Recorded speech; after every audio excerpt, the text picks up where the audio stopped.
Voici encore une autre histoire que j'aimerais partager avec vous. Cette histoire m'a été confiée par une maman, par une soeur, par une abonnée qui me confie l'histoire qu'elle a traversée dans sa vie, qu'elle était un peu très jeune. Voilà, elle a connu un homme qui est un Camerounais, un Africain. Elle aussi, elle est camerounaise. L'histoire s'est déroulée précisément en Europe. Ce n'est pas uniquement qu'en Afrique que ça se passe. Mais Dieu merci que moi, dans mon pays paternel aussi, à Martinique, là-bas, bon, des choses comme ça, c'est rare qu'on peut entendre parler de ça.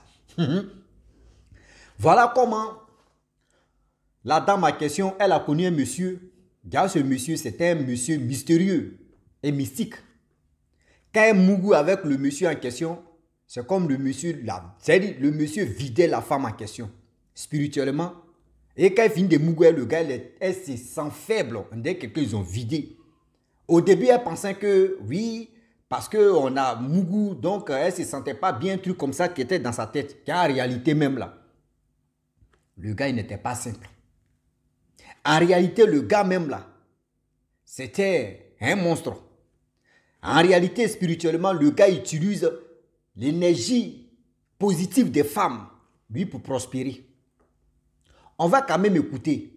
C'est pour vous dire aujourd'hui que vous les filles, vous les jeunes filles, vous qui courez derrière les hommes, moi je cherche quelqu'un qui a l'argent, moi mais j'ai mon travail, mais quand il bouffe l'un des garçons, c'est plus intéressant que lui pour toi. Mais quand j'attends des trucs comme cela, là, mais vous allez, je sais qu'à la fin de ma vidéo, ça c'est balle perdue que vous avez ramassé là, dans ma bouche. Ah ouais.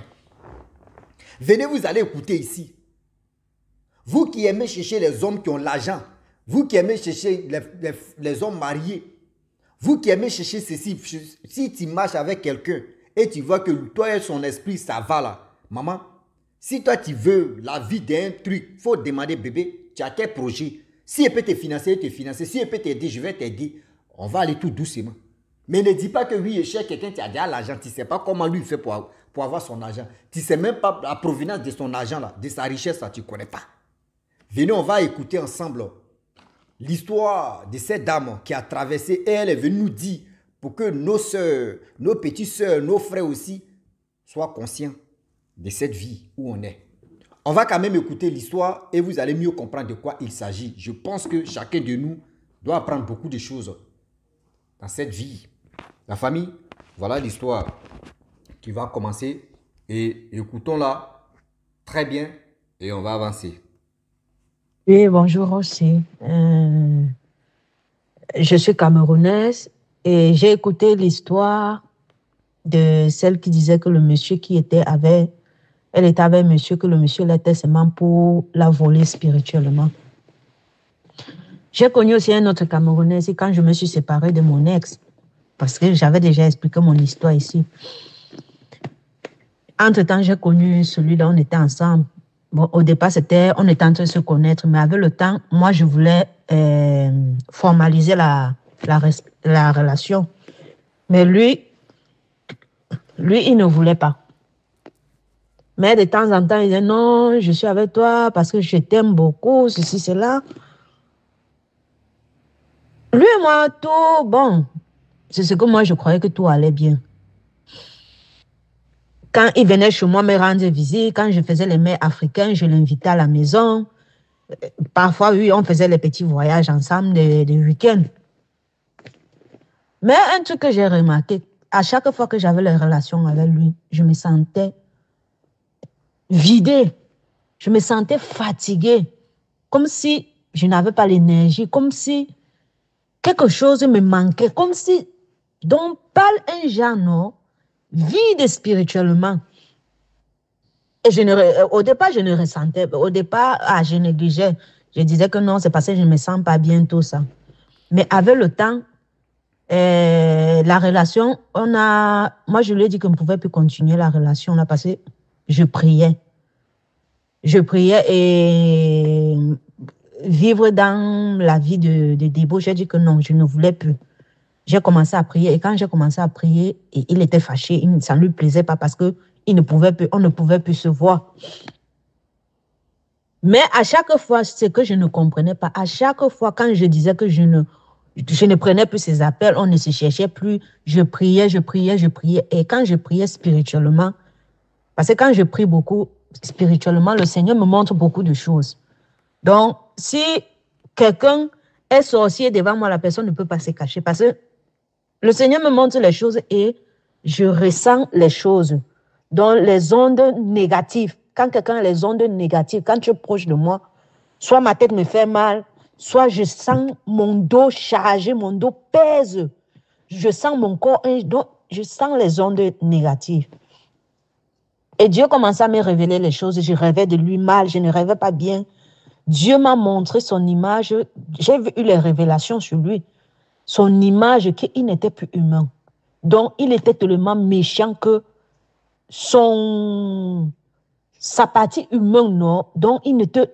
Dans le monde spirituel, non, malgré qu'il était hypocrite, il me montrait un visage d'une bonne personne, non. Mais dans le monde spirituel, il était sans pitié. Je lui ai dit ça, que je te connais bien. Et quand j'ai fait les visions plusieurs fois sur lui comme ça, je lui ai dit que je te connais bien, physique et spirituel. Il dit non, si tu as rêvé de moi comme ça, ce n'est pas moi. C'est les gens qui prennent mon visage. C'est pour nous séparer, c'est pour gâter notre relation. Parce que quand on se séparait, que je priais, peut-être après 6 mois, il fait tout et tout. Parce que il fait tout et tout pour entrer chez moi. Parce que c'est quand il entrait chez moi, il m'invitait. Et le gars là m'avait envoûté. Et c'est quand je baissais la garde que j'avais les relations avec lui. Je gâtais tout. Donc, je reprenais encore à zéro. Donc, il venait, il me vidait. Je me chargeais spirituellement. Il venait me vider. Et quand il venait me vider comme ça aussi, j'avais les problèmes au travail. Je perdais mon travail. Tout ce que je faisais ne marchait pas. Je ne me sentais pas bien. Parfois, surtout quand il venait chez moi comme ça, parfois, quand il était proche de moi, je n'arrivais pas à respirer. Donc, c'est comme si quelqu'un couvrait ma bouche, m'étouffait spirituellement. Je n'arrivais pas à respirer. J'avais déjà fait cette remarque, même quand j'entrais dans sa voiture. C'est comme si on cherchait à m'étouffer. Donc, pour me tuer, non, que je ne respire pas. Et j'avais remarqué ça. Et lui disait que, je ne sais pas, quand j'entre dans ta voiture, j'ai l'impression qu'on m'étouffe, que je suis étouffée. Non, c'est que tu vois le problème d'où il n'y a pas. Oh, tu es compliqué. C'est qu'on est en train de laver ta tête là-bas à l'église. Depuis que tu pars à l'église, tu es devenu bizarre. Or que c'était vraiment vrai. On est arrivé à un niveau que je ne... Parce qu'à chaque fois, quand il revenait dans ma vie, j'avais toujours les problèmes de travail. J'avais toujours des problèmes financièrement. Et tout allait bien chez lui. Hein. Rossi, il travaillait d'où il touchait dans les 4 000, 5 000 euros le mois. Tout allait bien. Donc, quand il avait les relations avec moi comme ça, tout allait bien chez lui. Il touchait les 4 000 euros, les 5 000 euros. Mais il ne me donnait pas l'argent. Ce qu'il faisait parfois, parce que moi, je priais sur l'argent.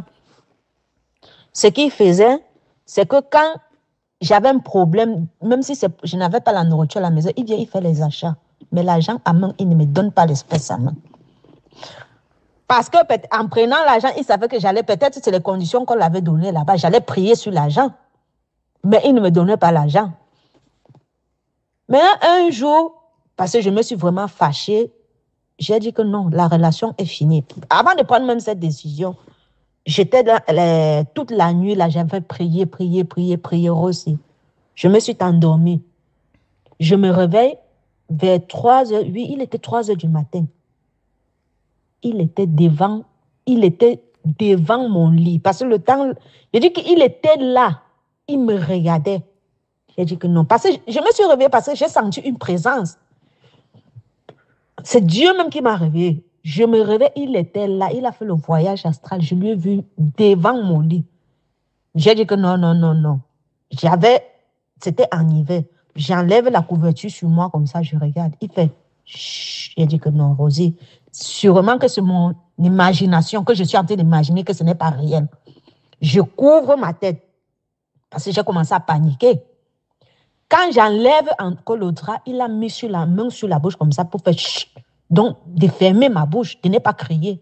J'ai commencé à prier. Quand je priais, j'ai enlevé le drap sur ma tête. Il n'était plus là, il avait disparu. C'est à partir du jour là que j'ai compris que le gars là, c'est un satanique.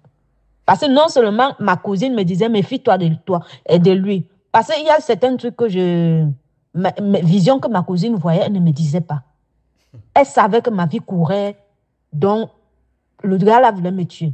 Parce qu'il m'avait déjà vidé. C'était arrivé à un niveau que, et ma tête dans le monde spirituel, on lui demandait ma tête. Donc, on allait lui donner les grades. Maintenant, ce qu'il voulait, c'est finir avec moi, me tuer. Mais il n'arrivait pas.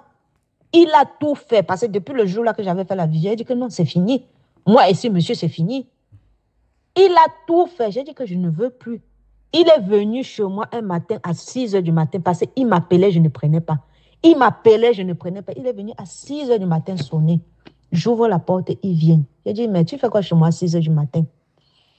Il dit que non, il faut qu'on parle. Et quand il me disait, il faut qu'on parle, il était loin de moi.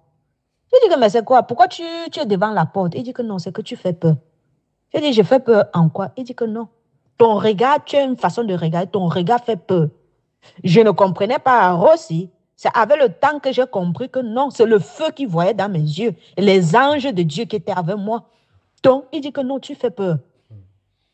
J'ai dit, pourquoi je fais peur? Il dit que non, l'entreprise que je travaille, je vais laisser le travail.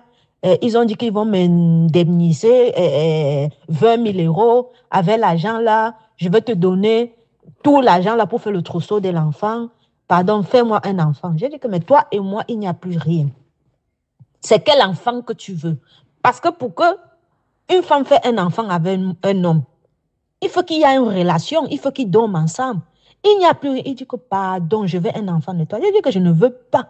Avant, je voulais avoir un enfant avec toi. Maintenant, là, je ne veux plus. La relation, là, toi et moi, c'est fini, il n'y a plus rien.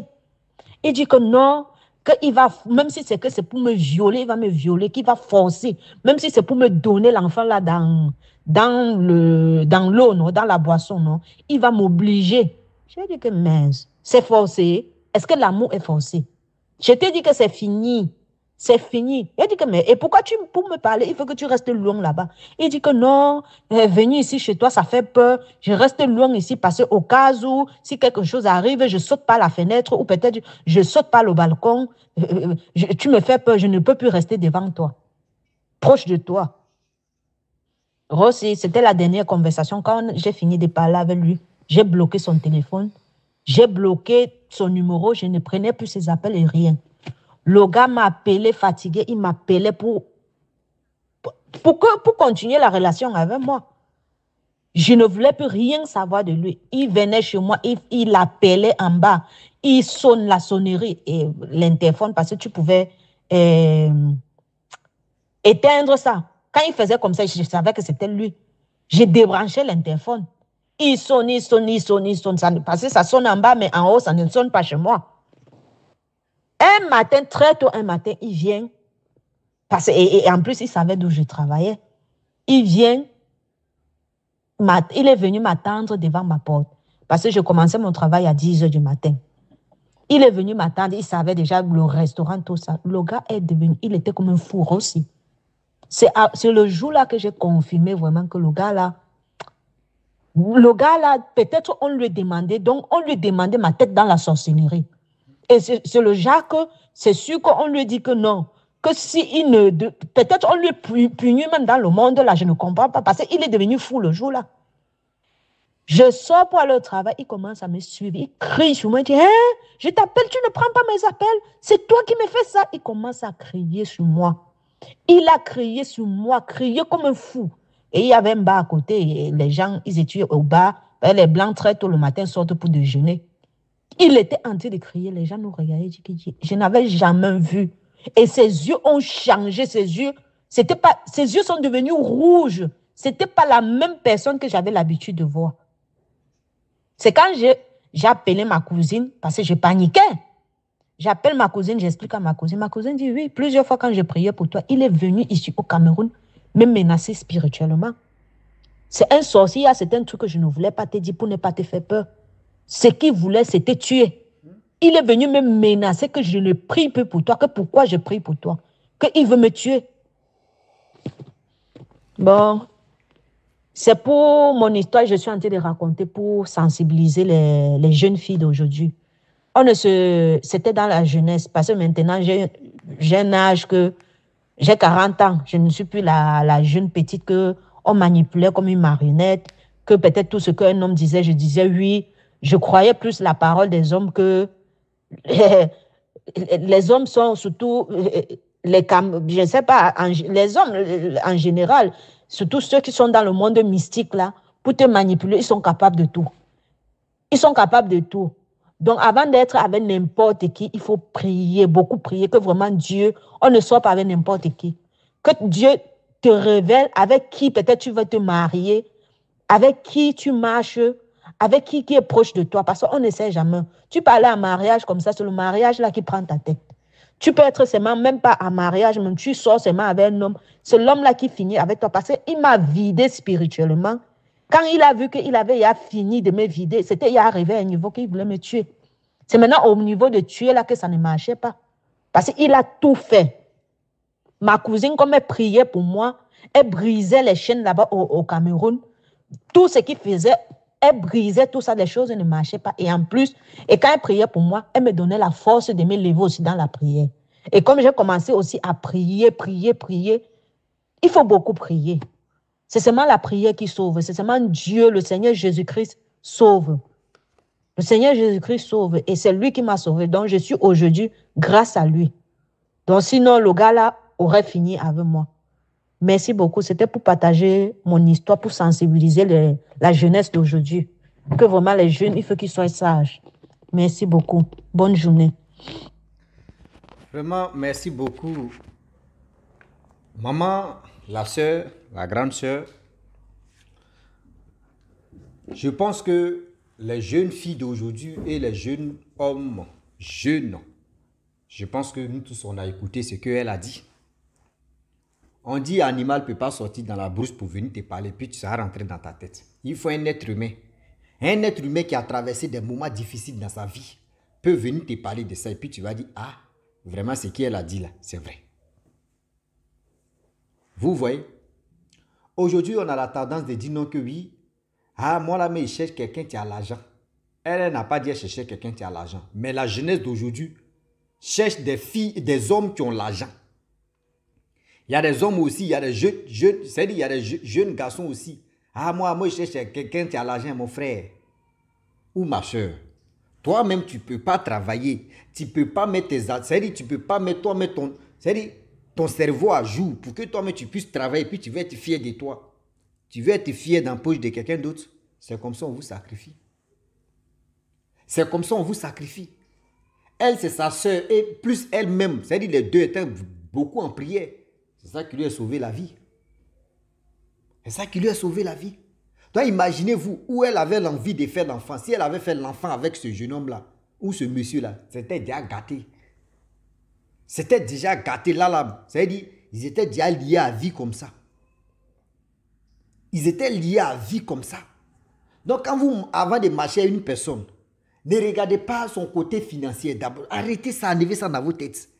Parce que si vous voulez vraiment regarder son côté financier, c'est là que vous tombez au front. C'est du côté financier seulement là. Tu vas prendre balle perdue pour rien. Je le dis et je le répète. Vous allez prendre, c'est-à-dire, les balles perdues pour rien. Parce que quand tu marches avec quelqu'un, demandez d'abord, moi j'aimerais dire à cette jeunesse, quand vous marchez avec une personne, tu lui demandes d'abord, si la personne ne travaille pas, tu lui demandes, mon frère ou ma soeur, quel est ton projet? Toi-même dans ta vie, quel est ton projet? La personne va te dire son projet. Si son projet te convient, si son projet ne te convient pas, tu dis, ah, voyez ce que moi je te propose, ce que moi je vois en toi, voyez ce que... Là, quand c'est comme cela, là, ça peut marcher. Pas pour dire non que oui, souvent tu es en train de regarder la personne est en train de manger et la personne n'est pas capable de dire, vraiment je t'invite. Quand c'est comme cela, là, toi-même tu regardes dans sa bouche et puis tu dis, Seigneur, la personne n'a qu'à faire exprès mais de dire non qu'il faut m'inviter. Mais la personne derrière a ses yeux. Mais là, c'est un danger. Là, c'est un danger. Ah oui, oui. Oh, c'est les trucs comme cela, là, qui ne sont pas bien. Donc, ça veut dire non qu'aujourd'hui, avant de marcher à une personne, il faut beaucoup réfléchir, il faut beaucoup prier. Tu sors avec une personne, mais tu peux sortir avec une femme. Tout ce que tu touches tombe à l'eau. Même ta vie, même tourne en rond. C'est-à-dire toi-même, ta petite vie que tu vivais là, c'est-à-dire ça devient un cauchemar. Pareil aussi pour les femmes. Si vous marchez avec les hommes et que vous-même, là, vous regardez que votre devant derrière entrée s'est brisé là, maman, il est temps aussi de beaucoup réfléchir. Sinon, tu vas lire. Ah oui. Sinon, tu vas lire. Ou de parler en anglais, puis ça va rentrer dans votre oreilles. Ah, moi, mon anglais, c'est trop, mon anglais est trop doux, très loco, très manger qu'on est en train de manger là. Ah oui. You cross the whole, your reflection, the spiritual, the negative, the dumb, the horror. Ok. Donc ça veut dire, en bon français, bon, le français, ça veut dire non, que oui, si c'était là, il y a des gens qui sont spirituels, qui sont ceci, qui sont cela. Donc faites attention parce que vous ne savez pas avec qui vous voulez vraiment vous engager dans des relations ou dans des couples. Faites attention parce que où on est maintenant là, tout le monde se méfie de son ami. Oui, méfiez-vous de vos amis, méfiez-vous des personnes que vous ne maîtrisez pas. Sinon, vous allez lire leur. Sinon, vous allez lire leur sur ce côté. Donc la famille, je m'arrête là. Si tu es nouveau, tu es nouvelle sur ma vidéo, il faut t'abonner sur ma chaîne YouTube, ma page Facebook. N'oubliez pas de partager mes vidéos et aussi liker. Je vous dis à très bientôt. Ciao. Bisous. On est ensemble.